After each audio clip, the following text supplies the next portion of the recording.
Hi everyone and welcome back to JK exam cracker.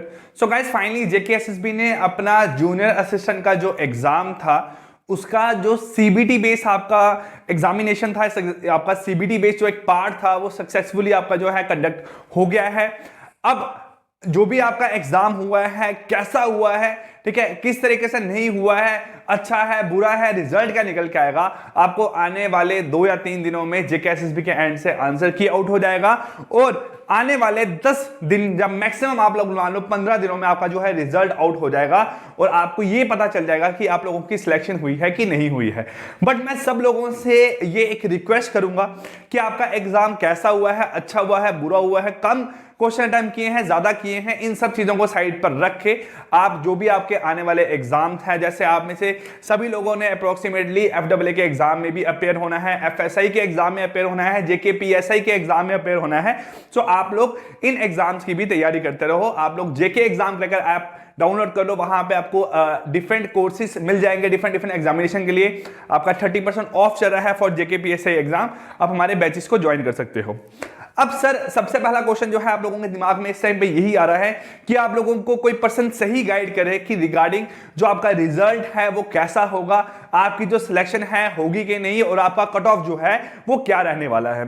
So guys अगर मैं cut off की बात करूं, जो आपका जूनियर असिस्टेंट का अभी एग्जाम हुआ है इसमें नियर अबाउट 14,000 बच्चे अपेयर हुए हैं।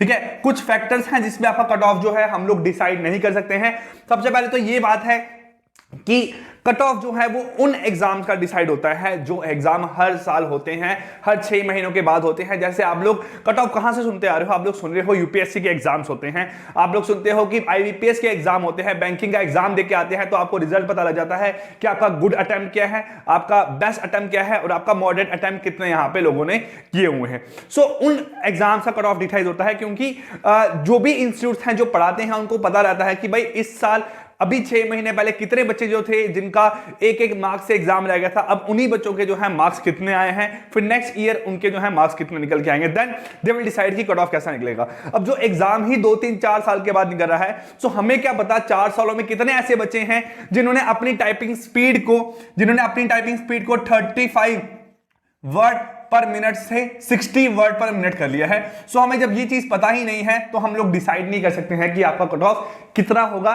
कितना आप लोगों को इफेक्ट करेगा टाइपिंग स्पीड से, कितना आप लोगों को इफेक्ट करेगा रिटर्न एग्जामिनेशन से। सो आप ये मान के चलो कि 14,000 बच्चे अपेयर हुए थे। अब जो कट ऑफ है ऑब्वियस सी बात है कि इतना कम तो कट ऑफ नहीं जाएगा। ठीक है, आपके जब नंबर ऑफ एस्पिरेंट्स कम है, रिजल्ट भी जेके एसएसबी के एंड से जो है जल्दी निकल के आ जाएगा। अब ये मान के चलो कि जिन्होंने भी आपका 80 में से, ठीक है, 80 में से जिनके नेगेटिव मार्किंग करने के बाद 60 प्लस स्कोर जो निकल के आ रहा है, ठीक है, प्लस अगर उनके 10 से 12 मार्क्स जो हैं वो आपके निकल के आ रहा है टाइपिंग में, ठीक है, सो आप लोग ये मान के चलो कि आप लोग सेफ हो, आप लोग सेफ जोन में हो, आप लोगों की सिलेक्शन जो है वो डेफिनेटली हो जाएगी। अब ये नहीं कह रहा हूं कि 55 वाला मत सोचो, बट 55 वाला अपने आप को ये मान सकता है कि वो जो है वो एक गुड जोन में है, बट नॉट वो इस टाइम पे ऐसी जोन में है कि वो मान के चले डेफिनेटली कि उसकी 100% सिलेक्शन यहां पे होने ही वाली है। मैं हर चीज को लेके चल रहा हूं as compare to general category के। अब जो जिनकी कैटेगरीज है उसके हिसाब से आपका 2 3 4 5 नंबर आपके कम ज्यादा तो होते ही रहेंगे। अब इसमें एक सबसे बड़ा फैक्टर जो है जो डिसाइड करेगा आपको कट ऑफ को, वो डिपेंड करता है आपकी 7 नंबर ऑफ पोस्ट थी। ठीक है, 7 या 8 नंबर ऑफ पोस्ट थी, क्योंकि आपको पता है कि इकट्ठे पोस्ट नहीं निकल के आई थी। जो स्टार्टिंग में लोग थे, जब स्टार्टिंग में वैकेंसीज निकली, बच्चों ने सिर्फ कुछ ही बच्चों ने अप्लाई किया, बोला यार 200 वैकेंसी से छोड़ो यार, हम जेके एसएसबी एफडब्ल्यू के एग्जाम की तैयारी करेंगे, हम फाइनेंस सब इंस्पेक्टर के एग्जाम की तैयारी करेंगे।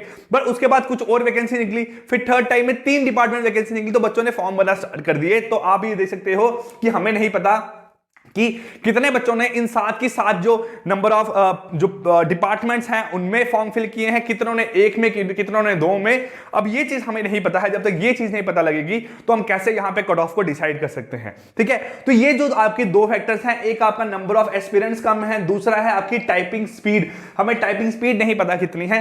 तो अगर मैं बात करूं तो हर एग्जाम में, जैसे आज की बात कर रहा हूं, ठीक है, आज आपका 24 जनवरी है, आज की जो आपकी सेकंड बैच था ना, जो आपका सेकंड बैच था, मेरे अकॉर्डिंगली उसका जो पेपर था थोड़ा सा टफ था, उसमें जीके आपको थोड़ी टफ पूछी गई थी। बट जो आपका हर एक एग्जाम हुआ है, आपका कंप्यूटर पार्ट है, आपका इंग्लिश पार्ट है, ठीक है, आपका आपका मैथ एंड रीजनिंग पार्ट है वो हर एग्जाम में ऐसा था कि जो भी मेरे पास जो स्टूडेंट्स थे जो मैथ पढ़ रहे थे, जो इंग्लिश में थे, जो कंप्यूटर में थे, बच्चों ने आराम से 16 से 18 अटेम्प्ट जो है वो उन्होंने मैथ, कंप्यूटर और इंग्लिश में कर ही लिए हैं। कुछ बच्चों की बात कर रहा हूं, बट ऐसे भी कुछ बच्चे हैं जो ऐसे बोल के आए सर मुझे मैथ नहीं आता था, मैं 10 नंबर का बड़ी मुश्किल से मैथ जो है अटेम्प्ट किया है, बट मैंने जीके वाले पार्ट में अपने जो नंबर है वो 16-17 खींच लिए हैं, है ना। तो ये आपके फैक्टर डिपेंड करते हैं कि आपको कौन सा कंपोनेंट आता था, कौन सा कंपोनेंट नहीं आता था। कंप्यूटर की बात करूं तो कंप्यूटर जो है वो हर सेक्शन में बच्चों के लिए, कंप्यूटर जो था ना, कंप्यूटर हर सेक्शन में आपका इजी आया था, ठीक है।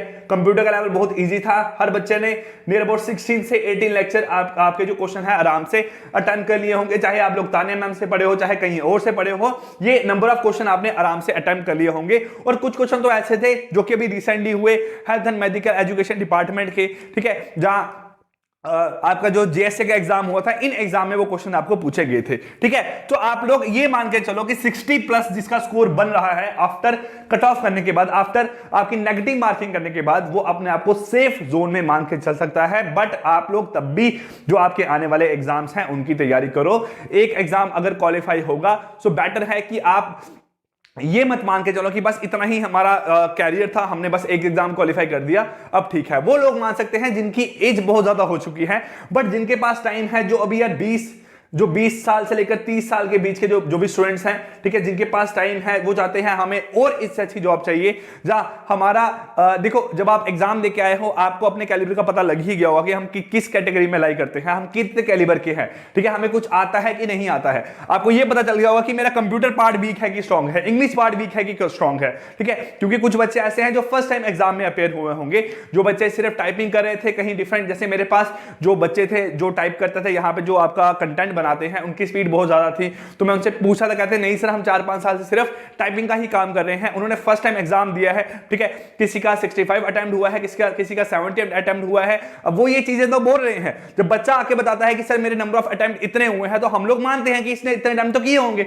बट जो मेन चीज है वो बताती है आपका रिजल्ट। जब आपका आंसर की आउट होगा, आंसर की आने के बाद आपको पता लगेगा कि आपके नंबर ऑफ करेक्ट आंसर कितने हैं, नंबर ऑफ रॉन्ग आंसर कितने हैं, सो देन आप लोगों को खुद से पता लगेगा कि हम लोगों का सिलेक्शन होगा कि नहीं होगा। सो बस यही एक कहानी है। ये बातों पे ध्यान मत दो कि भाई किसी ने ऐसा बोल दिया, अगर मैं यहां पे आकर बोल दूंगा जनरल कैटेगरी के लिए 65, उसके बाद आपका ओबीसी के लिए इतना, आपका ओएससी के लिए इतना, आपका आरबीए के लिए इतना, ठीक है, और कैटेगरी के लिए इतना, तो आप लोग इन बातों में विश्वास मत करो।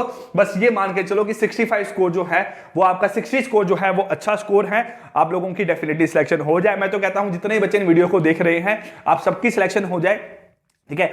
बस ये मान के चलो कि जितने भी बच्चे एग्जाम में अपेयर हुए हैं उनको एग्जाम देने के बाद यही लगा होगा कि मैंने जितना पढ़ा था मेरा उतना ही अटेम्प्ट हुआ है और मेरा जो स्कोर है वो उतना ही निकल के आएगा। ऐसा कभी नहीं होता है कि आप लोग कोई कंपोनेंट नहीं पढ़ोगे, एग्जाम में क्वेश्चन आएगा, आप लोग उसको अटेम्प्ट करोगे, ठीक निकल जाएगा।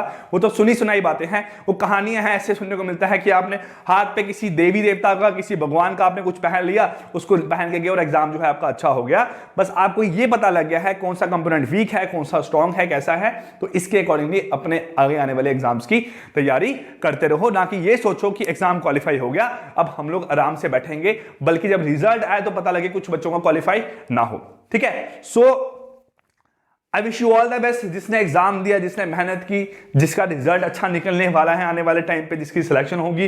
कुछ बच्चे हमसे पढ़े होंगे, कुछ कहीं और के होंगे, बस आप लोगों की सिलेक्शन हो। आप लोग ये देखो कि नंबर ऑफ वैकेंसीज भी ज्यादा है, 14,000 बच्चे अगर अपेयर हुए ना आपके, तो 14,000 बच्चों में 1500 बच्चों की यहाँ पे सिलेक्शन करनी है। तो आप ये मानो कि आपका हर 10 बच्चों में एक बच्चा जो है यहाँ पे सिलेक्ट होने वाला है। हो सकता है कोई 2 बच्चे, 2 दोस्त हो आपस में सिलेक्ट हो जाए, हो सकता है कि अगर 10 दोस्त एग्जाम दे रहे हैं उनमें कोई एक ही बच्चा सिलेक्ट हो, बट ये फैक्टर जो है वो डिपेंड करते हैं आपके नंबर ऑफ गुड अटेम्प्ट्स पे।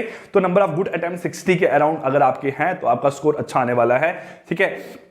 सो अभी के लिए बस गुमराह मत हो लोगों की बातें सुन के, ठीक है। मैं देख रहा हूं कि जो भी वीडियोस अपलोड कर रहे हैं लोग बता रहे हैं कि भाई इतना टाइम किया है तो ठीक है, इस कैटेगरी के कितने मार्क्स बनेंगे, इस कैटेगरी के कितने मार्क्स बनेंगे। आपको क्या पता नंबर ऑफ एप्लीकेंट्स कितने हैं, ठीक है। आपको क्या पता कि अगर मैं बात करूं, अगर एससी की बात करूं, एससी में अगर टोटल नंबर ऑफ एस्पिरेंट्स आपके 2000 अपेयर हुए, क्या पता सभी बच्चे पढ़ने वाले हो, सभी बच्चों का स्कोर है वो आपका 70 आ रहा हो, तो फिर आपका कट ऑफ 55 कैसे जाएगा वहां पे, है ना। आप जब बैंकिंग के एग्जाम देते हो, मैं खुद बता रहा हूं बैंकिंग एग्जाम के लिए, ठीक है, मैं खुद बता रहा हूं बैंकिंग एग्जाम के लिए। तो बैंकिंग एग्जाम में एक बार ऐसा हुआ था, ठीक है, मेरे साथ हुआ था 2016 में, कि भाई जो ओबीसी का कट ऑफ था, ठीक है, मैं देख रहा था जो ओबीसी का कट ऑफ था ना वो आपका गया था 68, जनरल कट ऑफ गया था आपका 65। क्यों?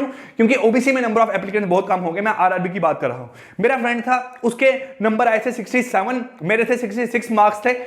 मेरी सिलेक्शन हो गई थी लेकिन उसकी सिलेक्शन नहीं हुई थी। क्यों? क्योंकि वो अपनी कैटेगरी में लाई कर रहा था, है ना। तो ये फैक्टर्स भी आपके लाई करते हैं, है ना, ये सब चीजें भी आपकी लाई करते हैं। सो जैसा भी रिजल्ट है विद इन 2 और 3 डेज आपके आंसर की अपलोड हो जाएगा जेकेएसएसबी की साइट पे, आप लोग देखना।